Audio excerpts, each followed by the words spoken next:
মুকলি আকাশৰ তললৈ আহিল আসুৰ প্ৰাক্তন সাধাৰণ সম্পাদক শংকৰ জ্যোতি বৰুৱা।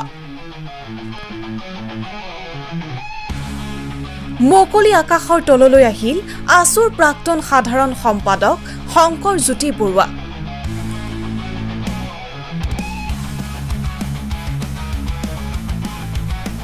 সোমবাৰে অন্তৱৰ্তীকালীন জামিন লাভ কৰি আজি মুকলি আকাশৰ তললৈ আহিল শংকৰ জ্যোতি। গুৱাহাটী উচ্চ ন্যায়ালয়ে মঞ্জুৰ কৰিছিল জামিন। 19 মেত আৰক্ষীয়ে গ্ৰেপ্তাৰ কৰিছিল শংকৰ জ্যোতি বৰুৱাক। দুলিয়াজানৰ BNC পেট্ৰল পাম্পত সংঘটিত এটা মাৰপিটৰ ঘটনাৰ গোচৰত আৰক্ষীয়ে গ্ৰেপ্তাৰ কৰিছিল শংকৰ জ্যোতিক।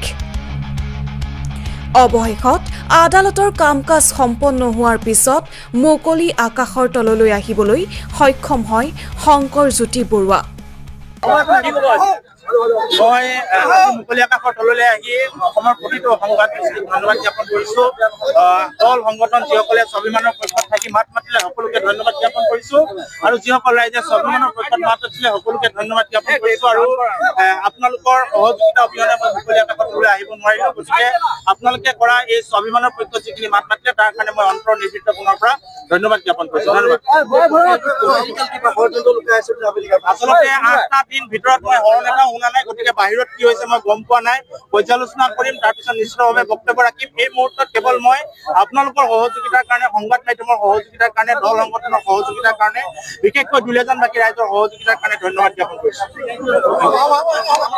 কাৰণ মই 8টা দিন ভিতৰত আছিলো আৰু জনতা জনাৰ্দনে গোটেই কথাখিনি আপোনালোকৰ আগত ব্যক্ত কৰিছে। মই সংবাদ মাধ্যমৰ ভূমিকাক ধন্যবাদ জ্ঞাপন কৰিছো। তেখেতসকলে সৰজমিন তদন্ত কৰি নিৰপেক্ষভাৱে যি বাতৰি আচলতে পৰিৱেশন কৰিলে তাৰ কাৰণে মই অসমৰ প্ৰতিটো সংবাদ গোষ্ঠীক ধন্যবাদ জ্ঞাপন কৰিছো। লগে লগে অসমৰ দল সংগঠন, অসমৰ যিসকল মানুহে স্বাভিমানৰ পক্ষত মাত মাতিলে মই সকলোকে ধন্যবাদ জ্ঞাপন কৰিছো।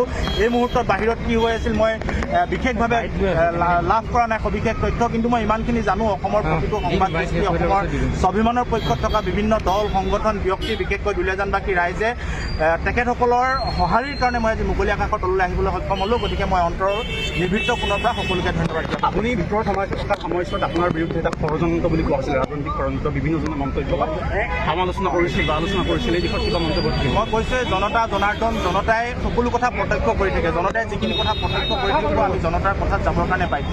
গতিকে মই আজি ওলাই আহিছোঁ, ওলাই অহাৰ পিছত সকলোখিনি পৰ্যবেক্ষণ কৰিম, তাৰপিছত সকলোখিনি কথা নিশ্চিতভাৱে ইয়াৰ প্ৰতিক্ৰিয়া ব্যক্ত কৰিম। গতিকে এই মুহূৰ্তত কেৱল মই ধন্যবাদ জ্ঞাপন কৰিব পাৰিছোঁ স্বাভিমানৰ পক্ষত যিসকলে মাত। আৰু এটা বিষয়, আপোনাক হেণ্ডকাপ লগোৱা বিষয় কিন্তু সৰ্বত্ৰ চৰ্চা হৈছে, মুখ্যমন্ত্ৰীয়েও প্ৰতিক্ৰিয়া আগবঢ়াইছিলে বিষয়ক লৈ। আপোনাৰ হেণ্ডকাপ লগোৱা বিষয়টো আচলতে 307ত হেণ্ডকাপ লগাইছে বুলি কৈছিল, কিন্তু যি সময়ত হেণ্ডকাপ লগোৱা হৈছিল সেই সময়ত মোৰ ওপৰত 307 আৰোপ কৰা নাছিল।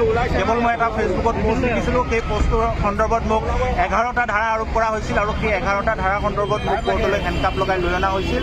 আৰু 307টো মোক 5 বজাত 47 নটিচ দিছে, 5 বজাৰ পিছতহে মোক সেই ধাৰাটো আৰোপ কৰিছে। গতিকে এই ক্ষেত্ৰত যথেষ্ট আচলতে কি কাৰণে মোক হেণ্ডকাপ লগালে, কেনেকৈ টানি নিয়া হ'ল, এই গোটেই কথাখিনি জনতাই বিচাৰ কৰিব, জনতাই এই কথাখিনি চাব। কিন্তু এটা কথা নিশ্চিত, হেণ্ডকাপ লগোৱাৰ সময়ত মোৰ ওপৰত কোনো ধৰণৰ 307 আৰোপ কৰা নাই, কেৱল ফেচবুক পোষ্টৰ সন্দৰ্ভত 11টা ধাৰা আৰোপ কৰা আছে। আপুনি জেলত থকা সময়ত